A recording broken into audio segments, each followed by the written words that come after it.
Hello, everyone, and welcome to the Security Tapes. Today we are joined by Ragnar, and we are going to be talking around some interesting subjects, namely how the cybersecurity team within a business can sometimes be seen as the police. We're going to look at them more like the fire service today, and all will be revealed. So, Ragnar, would you care to introduce yourself, sir? Yeah, hi. So I'm director of cybersecurity at a software as a service firm in the marketing technology tree, if you will, one of the players in that market. And I run the security operations function within that org. I've been there for 3.5, nearly 4 years now. And I've been in a number of other positions before that, which cover GRC as well, and also aspects of audit and that kind of area. So that's the day-to-day for me, is helping protect the business, detect things, and find ways to give each other guardrails and safety. Nice. Well, welcome on the podcast. Before we jumped on, we were talking about this idea of how do you give more value to the business, which I know it's something that I've thought a lot about and is part of the reason I ended up putting TrustTech together. So I'd be really interested to hear your take on it. I know we talked a bit about sort of getting away from being that department of no to being seen as more allies and enablers. Yeah, as you say, Department of No, the police, a lot of people see security often as like this cost center, and why do you exist? What do? You just get in the way. We can't do what we want to do. And actually, I can understand that to some degree, because there are people out there who do it that way. They just come along and go, no, you can't do that. But it doesn't help. It doesn't actually drive the business forward, right? Some people in sales, people in finance, they're wanting to get their job done and keep going. And they do want to be secure about it, but they want to not feel like they're being slowed down excessively, right? And if they've got this picture in their head of security as the police, and we turn up and we go, hey, so we've got an alert we'd like to talk to you about. Usually they're kind of like, oh God, what have I done? Am I in trouble here? Yeah. But actually, if you treat us, if you treat us as the fire brigade, it's more of a, hey, so we've got smoke signals here. There's something we're maybe concerned about here, or there's a pile of papers in the corner, and if they go up in fire, then that's a problem, right? Yeah. So it's, for me, I always try. It's not always easy to get it there, but I try to kind of go, right, well, actually, our value to the business is going, hey, we're doing this way. Do you realize that actually everything could fall off the side there and go into flames if we don't do anything about it? How do we get, as I say, the guardrails in place to make sure that everybody can keep going the direction they're supposed to be, align with the business, and have that safety factor there, that we're not creating friction, which is going to cause fire, right? Because in this day and age, everybody's wanting to use every last AI tool on the planet, and then the data ends up out there. We're kind of like, right, okay, here's the ones we already have. We've gone through the procurement. We've got the contract. Use them. Enable people. Keep it safe without letting it go on fire, just without looking at it. Nice. And I guess the thing that comes to mind is that's good and well when you're talking about somewhere that's quite mature. But if you're somewhere that perhaps doesn't have such an ingrained security culture, how do you get from being that person sort of slapping people on the wrist to saying, actually, there's a bit more to it, and let me explain what we do, and really getting them to that point where they see you as that enabling factor? It's never easy. It's never straightforward. And it's always going to come with different bits to different businesses. So I think in the same way that a lot of people in security wear a lot of different hats, because they're knowing a bit of forensics, or they know a bit of GRC control building and that kind of stuff. My past history is heavily risk-based, right? And I kind of see that being the thing that ties all the way through. And people generally outside of security understand the vague concept that is risk. They know risk in a negative sense, but they don't necessarily know risk in a positive sense. And I think that's the first kind of hurdle, is okay, we've got to get the same language together with people. And it's bringing it back to plain language, right? Whether you're in English or any other language, right? Absolutely. It needs to be simple, clear. We can't talk in jargon, right? No. That's something I know that a lot of the security industry likes to do. We throw our 3-letter acronyms or more in there, buzzwords, LEDs blinking in the corner, all the rest of it. Got to come back to people and go, right, okay, here's what we're trying to do as a business. You want to be able to get there quickly. You want to be first to market. You want to be the first to deliver to the customer. You want to deliver a good quality product because then you can sell more of it or whatever, right? If you're going to do that and it all falls off the side when there's a breach or something like that, all that hard work that your developers, your sales team, your market team or whatever have put into getting us to that place where we're able to sell things, get that market, get those customers, have the service that works, feel comfortable, all goes away if we don't care about managing our risks.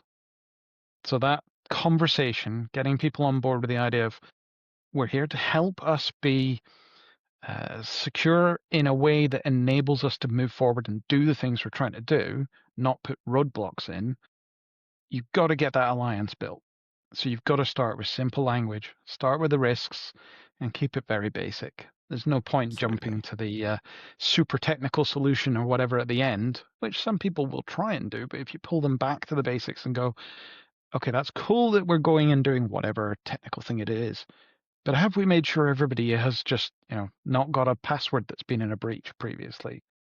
Do we, if someone calls in and says, hey, I need my password reset, how do we verify that? These are very simple things. In a small org or an immature org, you won't be thinking about that because you're just trying to get things done. There's a pile of stuff. Yeah. So the security person should be there to kind of go, right, okay, let's treat some of the simple stuff and build that culture of, okay, right, little things, tweak it, just adjust it, put some guardrails in, and get us into a place where we're still rolling in the same direction, but now we're not going to just bounce off the sides because someone accidentally or deliberately chose to do something. Interesting. And it's something that comes up again and again when we talk to CISOs, heads of these people who run big security functions for big companies, is this communications piece. And it seems like everyone has their unique little suite of analogies that they like to break out. It's the big thread that seems to be running through all these podcasts, is all the analogies. Though I think the other thing that I think about when you were talking about bringing people with you is when you're starting out in one of these leadership roles, is also like changing the way you think about security a little bit, because as practitioners, especially as we come from the technical side, which I know you have, you want to do things right. You want to build something up to be a sort of a golden shining example of how to secure a web application or a bit of infrastructure, whatever it is. But in the real world, that is not necessarily always attainable, and you have to reconcile with yourself, sort of getting to this pragmatic middle ground where you do a good job, you make it secure enough, but you have to make sure that everyone else who doesn't work in security or doesn't work in sort of the policy, the risk governance, the IT, the sort of the security adjacent lot, can do their job, can get on with their lives, can do the thing without you getting underfoot and ruining their week. Yeah, absolutely. I think the Department of No bit, that whole aspect of us being the police, comes in often when you're not bringing people along with you, or rather, I actually trying to look at it the other way around, is how can we come along with them, right? Because actually, we're a support function, really. It's commonly, that's the reality, is that we aren't the ones pushing the business forward. We're there helping it drive forwards.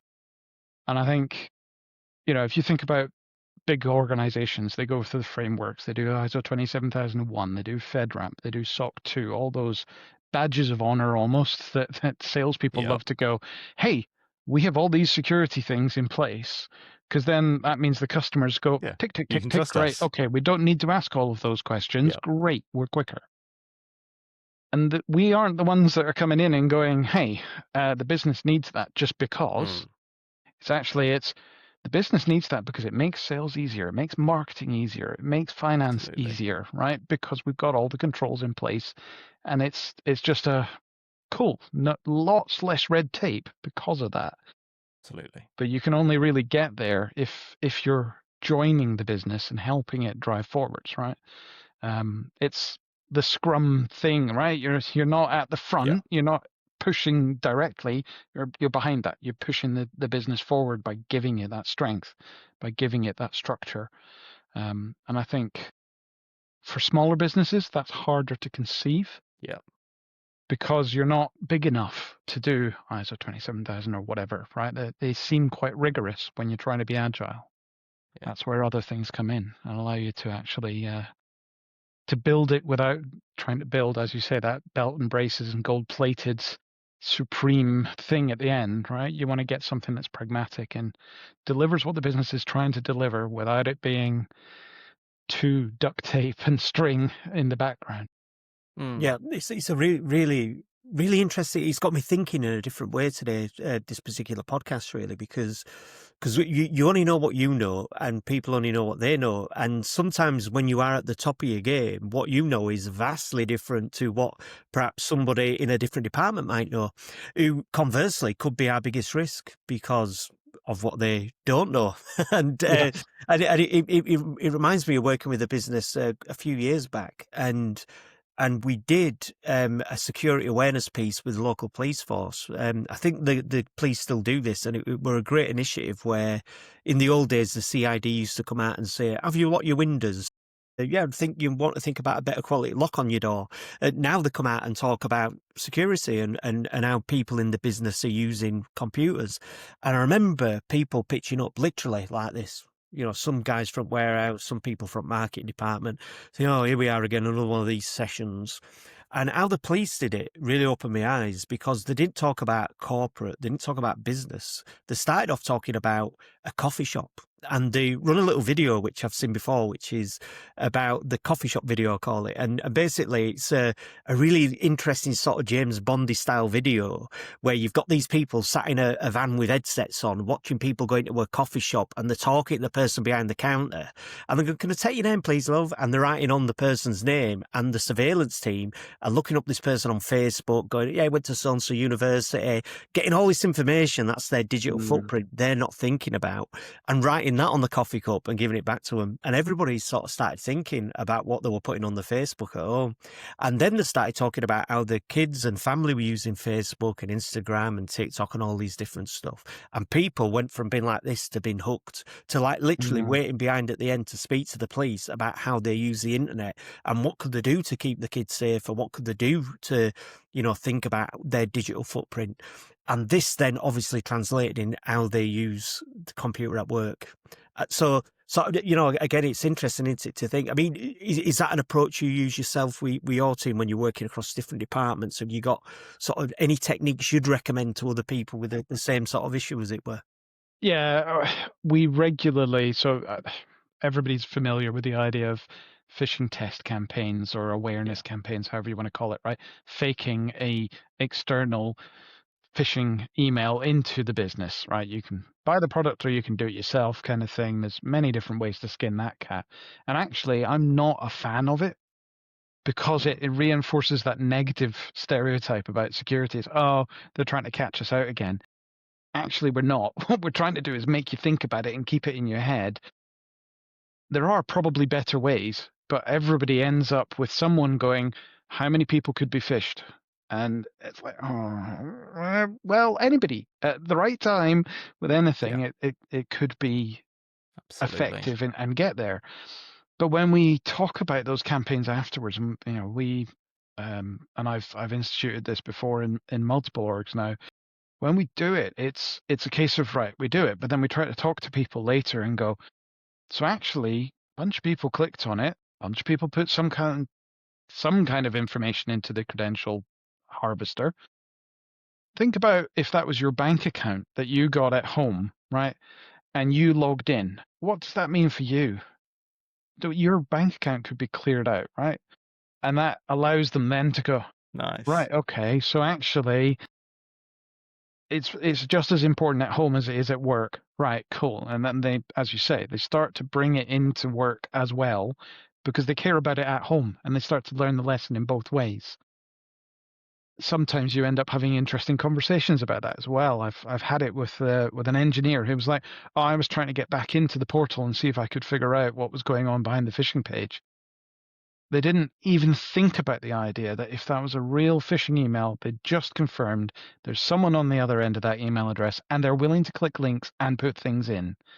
They're going to keep trying. They're going to try different lures, different hooks. They didn't consider the idea that actually one phishing email on its own, possibly not a problem if you're clued in. But like I say, eventually they'll do something clever enough at the right time, just when you're too busy, you're expecting that parcel, whatever it is, typical lures, and you'll fall for it. Everybody does at some point. I have clicked on phishing links in the past. Absolutely. Fortunately, I've got MFA and other aspects in there where I've gone, right, okay, done the wrong thing there. I've put my password in and then realized I'm on some wrong place. Or lately, the classic thing of password managers that autofill really is how I've been caught out. So I no longer have autofill enabled. I choose to put it in, but I had to learn that lesson by going click, click. Oh, hang on. No, I'm not filling the MFA on there. Back out. Now I've got to go change my password. It's the convenience Everybody piece, can isn't get it, caught out. that gets you done. It's that, obviously, and their fundamental human characteristics that it plays on is why it works for everyone. But it's the convenience that is so often the dangerous thing. Yeah.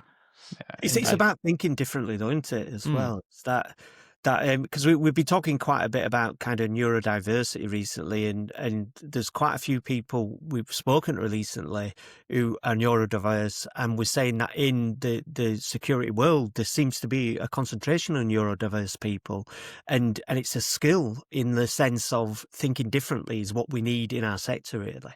And I remember speaking to a friend, and she was saying, "Well, you do this sort of hacking stuff." Because, well, I don't really, but I know about it, kind of thing. "Oh, how would you get at me then?" I said, "Well, it's about sometimes thinking about hobbies." I said, "If I were to say to you, what's one of my hobbies, what would you say?" She goes, "Well, I've noticed you've got a lot of guitars." I said, "Well, I'm into guitars a bit." I said, "So if I were going to try and get at myself, what I'd probably do is I might sort of send an email to me as a target from Guitarist Weekly magazine, if there's such a thing, or something similar. And I'd keep sending that email, and I'd keep sending it. And what I'd actually hope is eventually I'd either engage with some of the content in that email, which would be leading to either a payload or a site to get more information, which I'd then use to further my attack if I were a bad guy. Or eventually, hopefully, I get the person I get sick of seeing the email, so they click unsubscribe, and I'd put my link in there. And she goes, you put it in the unsubscribe link? I said, "Well, yeah, why not? I'm a bad guy. I don't follow rules. I just, why would I stick to rules?" And it is that kind of thought process. And I think this is the other thing, is it's what we've talked before about the lack of imagination for quite a lot of people. If you don't swim in the waters of security, as it were, and you're not used to necessarily thinking like that, you're not necessarily thinking about attackers, thinking about threats all the time, it takes someone saying to you, "Well, what if this? What if this? Have you thought about this?" Is where it maps onto, say, your personal situation. And I think, almost going back to the convenience side of things, and you were talking about these things like Know Before and these wonderful solutions that do all your phishing stuff and spit you out these lovely metrics that have dashboards, and it's all very convenient from a business side of thing. But certainly when I've found, particularly from doing the physical social engineering side of things, where I've actually broken into a business and manipulated people to achieve particular objectives and aims, that is not as effective as an exercise if you don't then go back into the organization afterwards and talk to the people who you interacted with. That is potentially going to be your highest rate of return. You want to specifically go to those people who have been caught out and go, "Hey, it's me again." And they're like, "Oh, right, you used a different name last time." And they're going to be the people who go and talk to their colleagues, say what happened to them, and you turn, as you say, a negative thing into a positive thing and saying, oh yeah, there were lessons learned off it. Yeah, absolutely. I think engaging with the business in a way that actually is not about coming along and beating them with a stick and going, you were bad, you shouldn't have done that. You've got to come along and go, hey, so, that happened.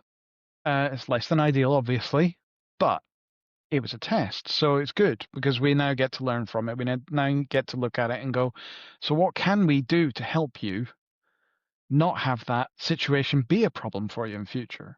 That's and really, right. I think that's the absolute goal in my head with security, is to be able to identify and go, right, how can we change the business in a way that doesn't stop you from doing what you're doing, but means that way that something could go wrong is ideally completely impossible now, because it just can't happen.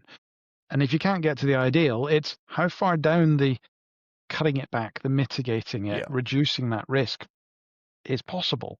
Because it's quite common that people go, oh yeah, that's bad, right, we'll make sure we don't do that again. We're human, we'll forget, we'll end up going back into the same pattern, and the problem doesn't go away. It just sits there, and over an infinite timeline, it's going to happen again. And of course, the behavior you really want to change, you really want to influence, is the inclination of when people realize they've done something wrong and they have clicked on something they shouldn't have. You don't want them keeping it to themselves. You want them to go to IR or whoever it is, absolutely toot sweet, and say, guys have done a thing, so they can get on top of it, get ahead of it, and shut the whole thing down before it all goes Pete Tong, instead of being almost conditioned to thinking, oh, security are going to come along and hit me with a stick, and not wanting to disclose it when the real deal does actually happen. And, they don't know whether they've actually been phished. They don't know whether it's a simulation. You want to make sure that in the best case scenario, they're going to come along to you and you're going to be nice to them and you're going to educate them and you're going to help them, because you need them to be on side when the real deal goes down. Absolutely. I think it's almost a mixture of a few things. It's like I sense, I've been doing it for a while, and I've seen a cultural change in how people feel and approach security. And then there is the educational piece, just picking up on what Ragnar said earlier, really, which is we're not trying to catch people out. We're just trying to remind them. And I remember when I first came across KnowBe4, they were based over in America. They'd not even broken into the UK market when we first spoke. And what they talked about is they see it as advertising. And I always thought about, say, McDonald's. It's like when I go out on a day, I see McDonald's advert, God knows how many times a day, be it in a newspaper, a magazine, online, billboards. It's everywhere. And I'm thinking, I already know you're the biggest burger company in the world. And I think that's because they advertise to me all day long that I know that. And I think so there is that thing of, number one, there is a change in culture, and that culture it's moving from, when I first started in security, when I first started in computers, there was a thing that'd get you in trouble. Don't press that button. Why? Because it'll break the computer. Why have you put it in obvious place on computer? Then I don't get it. It's just how we design them. All right then. And everyone was scared of computers because you could break them and you could go to the headmaster's office if it all went wrong. And then security, the same thing. Don't click that link. Why? Because you could ruin a company and lose your job and lose everybody's job. And the big fear factor. Whereas what I'm seeing much more now is this approach of, listen, don't worry what you've done. Just tell us you've done it, because that's how we can best get things correct. And I think there's a big understanding, which is, as I've said on many casts, we're immature as an industry. Not our fault, it's just new. And we're learning still. And I think we've reached a point in our learning and understanding where we're accepting it's not if, it's when we're going to get compromised, how quick we can get back to normal. So we have moved from really security, mature companies, definitely security is a given. It's resilience where we're now playing. Those lower down the curve are still maybe catching up with security, and that's where, frameworks can help and whatnot. But I think there is that change in culture of it's more acceptance, and it is that education piece we need to focus on and getting it out there to people that, look, things are going to happen, because that's where we are as everybody is in the same place maturity-wise to some extent, as in it's a new thing, and we just need to work together to help each other improve, really. And I think it's good to see there is that softening and the change in, the fire brigade thing. It just resonates fantastically because it is that we're here to help each other, and it's about drills. Thinking about fire, the fire analogy, because if you've ever been in an hotel, you will have definitely encountered a fire drill at some stage. And I suppose that's the question: what's a good time to drill? Do you tell people you're drilling? I mean, what do you do? What's your advice in general? If I were a less mature company, what advice would you give Ragnar on drilling in terms Well, of yeah, practicing? I think there's a lot of options. Do as many of them as you feel you can, I think, actually, without you've got to strike the balance between getting that awareness there, the McDonald's style advertising, Yeah. it's plastered all over the place. But you need to do it in lots of different ways. As you say, it could be in many different mediums. And doing that allows you to then go, right, okay, let's not wear people down and get them into a place where they're like doing that. Oh God, it's one of these sessions again.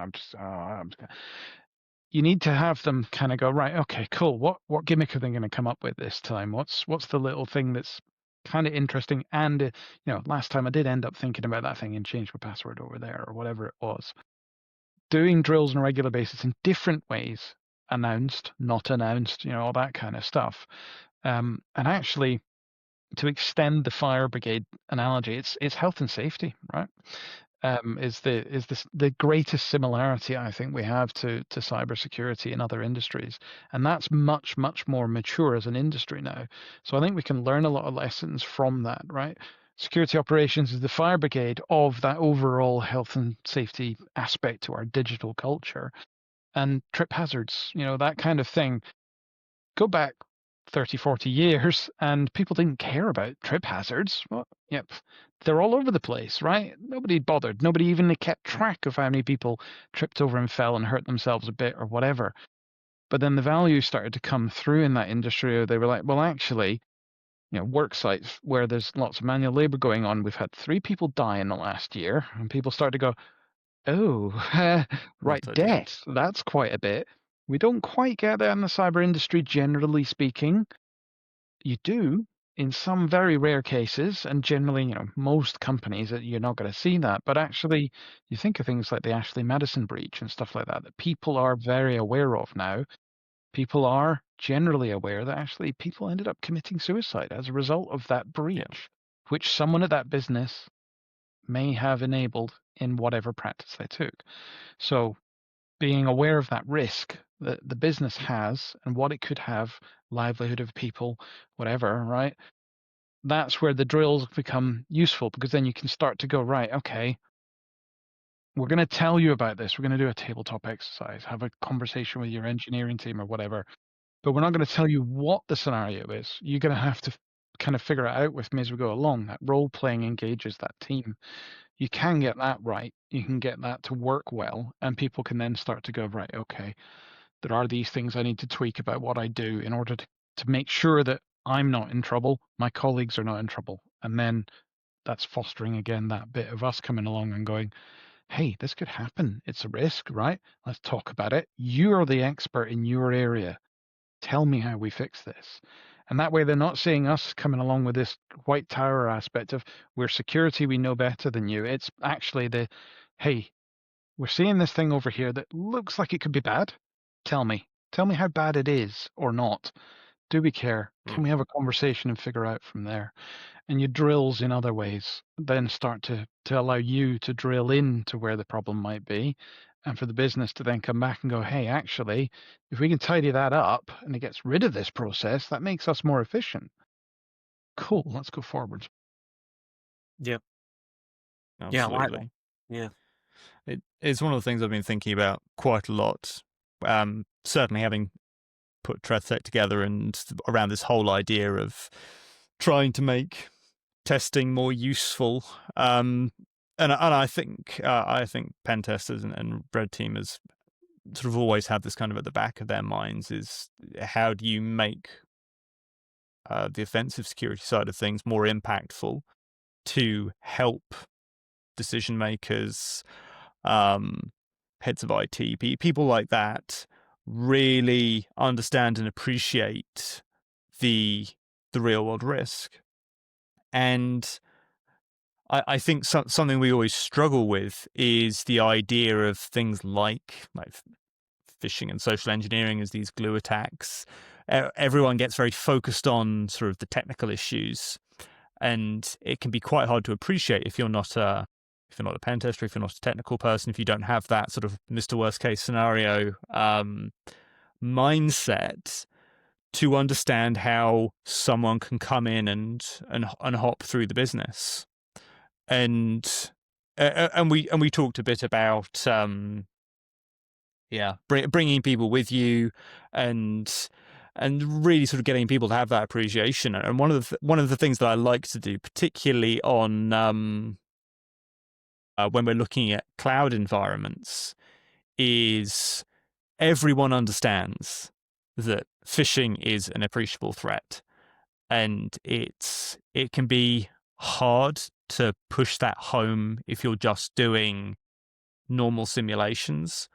So one of the things I like to do, instead of getting a test user, pentest@company.com or whatever it is, I like to ask for a willing victim and get someone to actually work with me for the day. And that has a couple of benefits to it. The first is you have a legitimate user to understand and help the business understand the blast radius of what happens if someone gets into an email inbox. And you've got realistic things like passwords, VPN configurations, all sorts hanging about the place. But you also have a couple of scenarios to play out.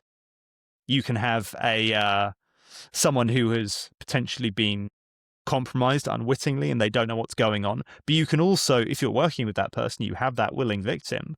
They can give you the lowdown on what happens internally, where the crown jewels are. You can save a lot of time as an attacker and create a couple of different scenarios where you have almost an insider threat to help them understand what someone can do if they just have a little bit of time to figure out what's going on, bouncing between various services. And you can really join a lot of dots for people. So I found that to be really, really helpful and eye-opening for organizations by taking that really collaborative approach. And it's my buzzword now. Collaborative this, collaborative that. I've been get sick to the back into his rear teeth with it. But no, it's absolutely eye-opening for people, I swear. Yeah, absolutely. I think working with whomever you're engaging comes down to that conversation bit. And ultimately, I think cybersecurity, until lately, has generally been a human problem, really, because computers don't just do things normally without being asked to. But of course, now that we're injecting machine learning and stuff like that into there, well, there's aspects of that are perhaps a bit unpredictable. Let's not talk about vibe coding, shall we? With people deleting production databases by accident. Yeah. But at the end of the day, really, it's still AI is being prompted by someone. A person is doing it. A person is causing it to happen. And as you say, it doesn't have to be a bad guy on the outside doing something nasty. It could be, we're sunsetting a particular product and someone decides, right, well, I'm just going to deal with the code, and they don't think about what they're doing with that when they're sunsetting the product or any other aspect. They may not be intentionally an insider threat, but accidentally, by doing things without the business providing a process or them thinking about a process, they may then choose to do something that isn't ideal for the organization. And then, that naturally has an impact on people. The worst case scenario, people get fired or whatever, or in the best case scenario, it's you're embarrassed because of it. As you say, if you can get people to come to you and talk to you about it, the earlier they do that, the better, right? I know phishing's an easy endpoint to go back to, but if someone gets an email that they go, oh, that's obviously phishing. Oh, 20 other people have got it. I won't bother reporting. Other people probably already have. But maybe they were the one that got it 30 seconds after it landed. And if they report it and the engine works well in the background, I know we can shift that out of people's inboxes in 20, 30 seconds again. And then you've reduced that risk from people. And having that conversation with people internally and going to them, right? Hey, so if we work together on these things, what can we achieve? And then they can actually sit back and go, right, okay, we've delivered our product and we've made it more secure and we've delivered a process that is more efficient and more secure. It's, yes, it's buzzwords. Yes, it's kind of selling it internally, but who doesn't have to do that, right? Because we're all here to do something, to achieve something. If you can make that something even better by just a little change that makes it more secure, everybody understands that being more secure is better, even if it's a small amount. So I've got a question for you. Go for it. And we talked a little bit about AI tooling is the thing we all reach for at the moment, because it seems like there's one that comes out every hour. And everyone's got their preferences. Everyone's got tooling that they like to use. And I don't think it matters whether you're in a technical or a non-technical role. But as a security function in a business, it's both your job to sort of know what people are using, what people are abusing. How do you go to people and say, this is what we're using? How do you go about that fact finding, where you sort of almost get them to own up to potentially plugging company data into sketchy places and saying, I see what you're doing, let's do it like this? How do you how do you build out that piece from finding the info to saying this is what we're using to sort of limiting the risk of the whole thing? I think it's kind of two sides to a circle that are continually going round, right? You've got to start at the top of the circle, I guess, and go, you've got to assume shadow IT is happening. People are using all sorts of AI tools because their cousin or whatever has shouted about it on whatever social media platform and gone, hey, look what I can do with this. And they thought, I can use that at work. Yeah. And they're trying to get that edge and they get there. So you assume that, right? You then need to just have some way of being able to find out just how common is that? Is it just this one person that's doing it, or actually have they then gone and told their whole department and they've all started to go, oh, cool, yeah, I can use that. You get that kind of the size of the picture, but that allows you then to go to them and go, hey, so actually you're using the free tier, probably, which is most common. Yeah. We really should actually, if it's that beneficial to you, buy it. Right? Yeah, If absolutely. we can. So let's put together a business case on it. If you can come to them and go, right, I'm not here to tell you no. I'm here to say, hey, we've seen you guys are all using this, but we know we don't have a contract in place, because hopefully you've got some kind of ability to look at procurement and understand what's being bought by the company. If you can't, maybe that's a hole to plug as well. Once you can go to them and say, hey, 15 people in your department are all using this tool, but as far as we can see, there's no purchase of it. Or maybe someone's bought something on a credit card, you've not got a great contract in place, it's still training data on whatever you're inserting. You open the conversation that way to go, right, look, I'm here to tell you, we know that it's there, it is a risk to the business, but let's help you build a business case and get the security architect, get the compliance team involved to kind of go, right, what do we need this tool to agree to do? Bringing along those allies or being that ally means that those people are not going to go, oh, right, we're just going to get blocked and we can't use that anymore, so we need to find another one, because that's what they will do, right? If you just go, boop, right, you're not allowed to use that note-taking AI now, they'll just go and find the next one that's the next best. And they'll just keep doing that, and you keep playing whack-a-mole. There's the bottom of that loop, unfortunately, is that whack-a-mole, when people are just like, oh, well, I didn't get the business case through, I didn't get the funding, but I'm going to use it on my G Suite account rather than my Office 365 account because I've set that up. And it's you've got to have a bit of that. And it's that unwitting insider threat that you were talking about. It's not malicious. It's Not intentionally, so It's no. not even, yeah, it's not even intentional. It's just this is something I've got to work around to make my life easier and get my work done. Yeah. And that's how a lot of end users approach their day to day, which I can totally appreciate. Yeah, and I Hmm. think once you've gone round that sort of three-quarters of the circle, hits the point where you're like, okay, now we've got the business case through and all the rest of it. Make sure that is comms out and go, hey folks, Team X found this AI tool, this other insert other tool here. It was really helpful to them. It sped them up X amount or whatever, right? Take the things out of the business case and go, there is a contract. Here's how you request access to it. Here's who's allowed to use it. Here's what data you're allowed to put in it, right? That's the circle comes round. You then go, right, okay, what other team's got another thing? Rinse, repeat, right? Yeah. There's a bit of whack-a-mole at the bottom, but hopefully you get the business case through, you deal with it, and you get that done. Because it's enabling the business, right? They're doing it for a reason. Just Absolutely. unfortunately not in the best way to make sure that we're not chucking our intellectual property into another bot that's going to go, hey, dear competitor, here's how I would change the code. Yeah. Unfortunately, that's happening, right? We're seeing news about that.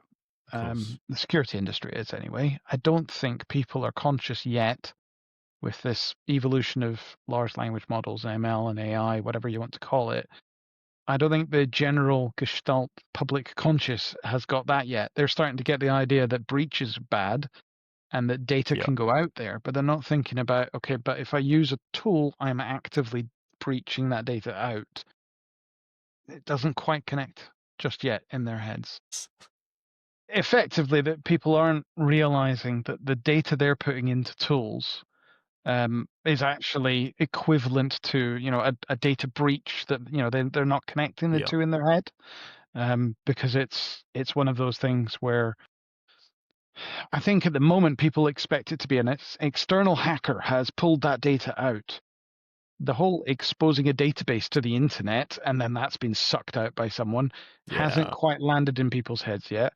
And then the next step, of course, is then you're actively putting that data somewhere else and not thinking about the fact that it's gone out of the company.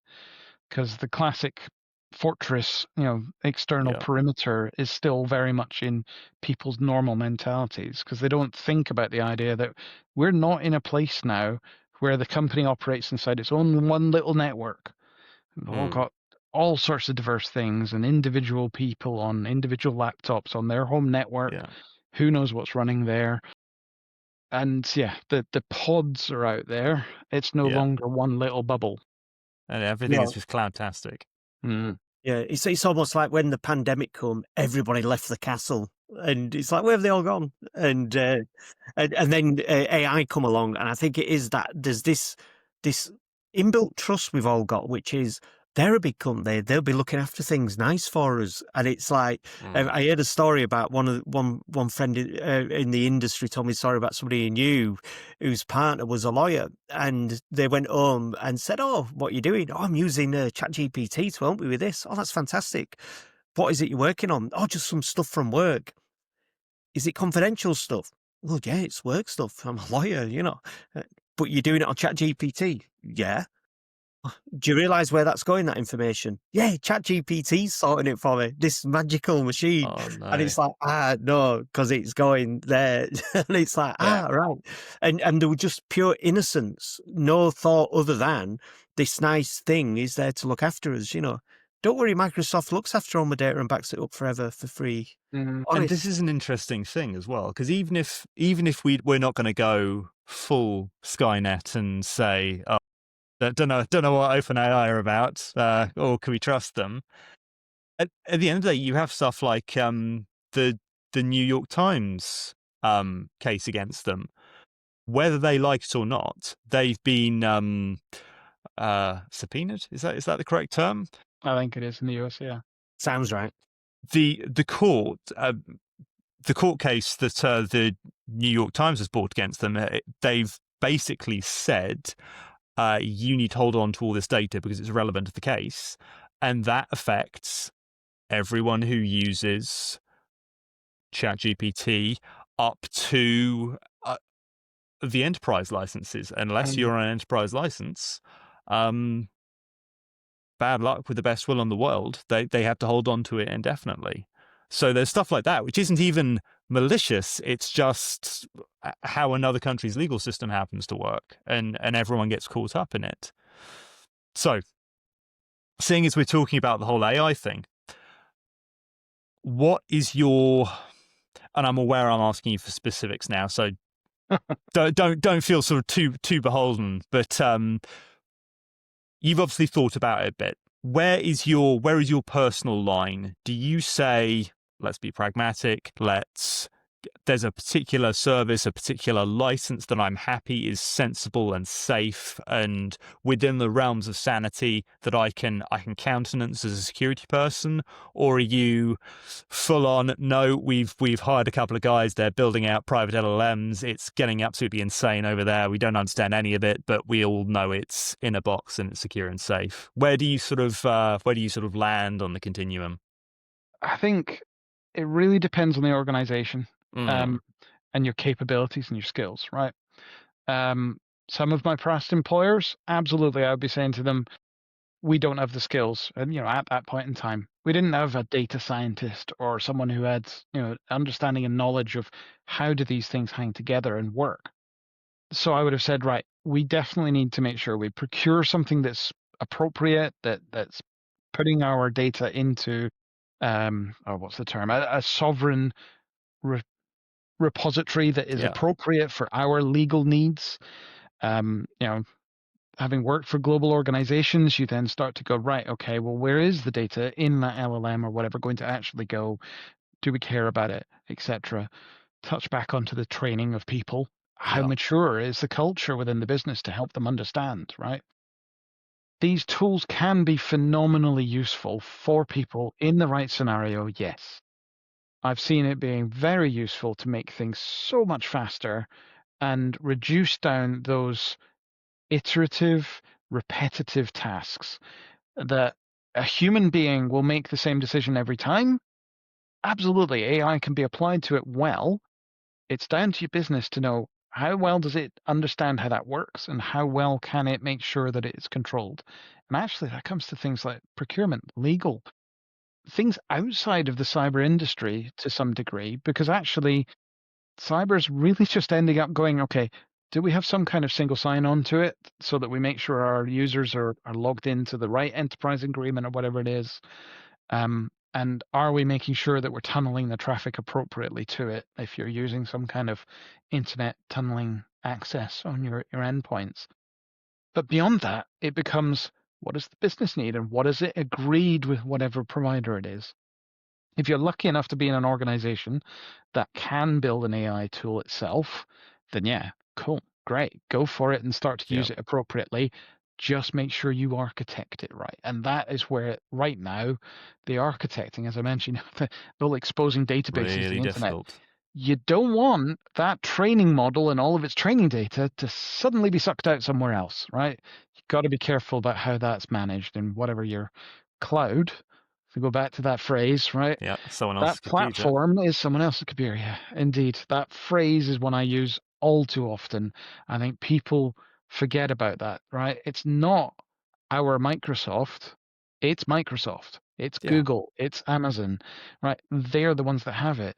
Are you making sure that you've put it in the right bit of Microsoft, Amazon, Google, insert other cloud provider, because there are other options out there, right? Absolutely. Managing it appropriately by your own decision making. And that for me is the line, right? If you're not making right, this is what we need to decide about or not, then that line is infinite. It's gone into the distance. Absolutely. You've got to be able to sit down and go, these are the things we care about, and these are the things we're comfortable with just it happening with whatever way it wants.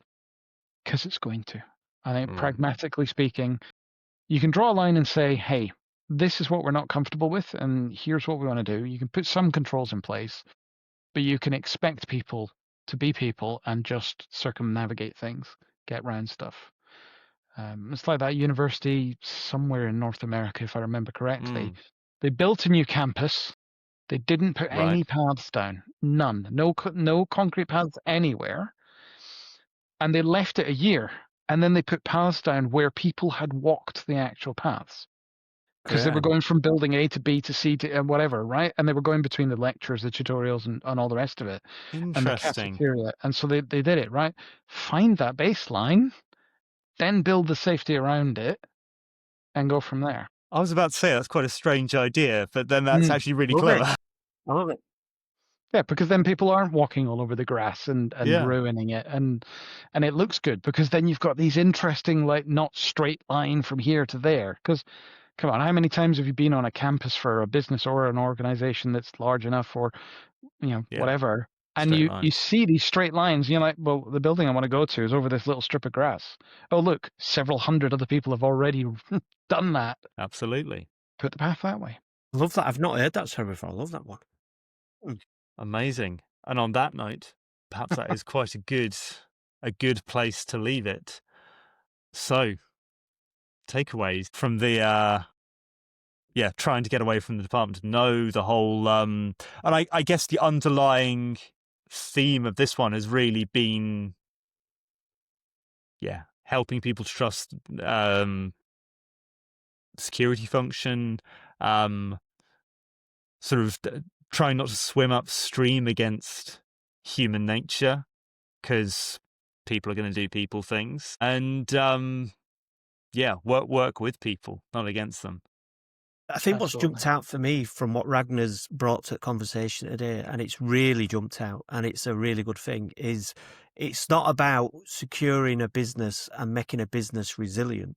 It's about understanding what the business is there to do, what the organization is there to do, and ensuring that security and resilience are helping that to be achieved. And that's just a subtle difference we're describing it, but that has come out really, really strongly, Ragnar, in your approach, which is, what is my business unit doing to help this business achieve its goals?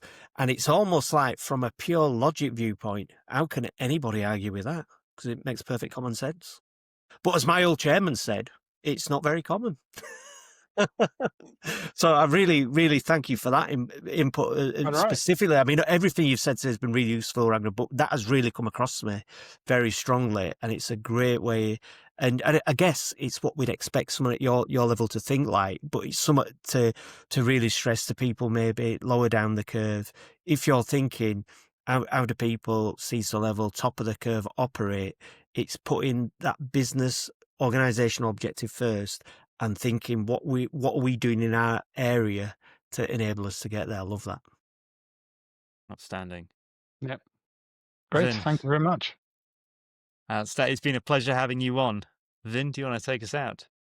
I will do, and I think you'll be pleased today, Adam, because I didn't mention my aeroplane analogy once, except for just now. And so thank you, everyone, for watching, if you've taken the time to do so. And I'm Ragnar, is it okay if people reach out to you on LinkedIn, should they want to connect? Yeah, by all means. Yeah. I'm Yeah. on LinkedIn, so I'm happy to be contacted there, yeah.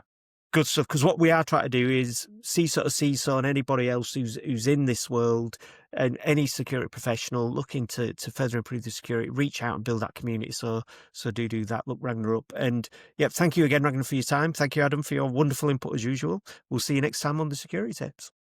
Folks. Great. Thanks, folks.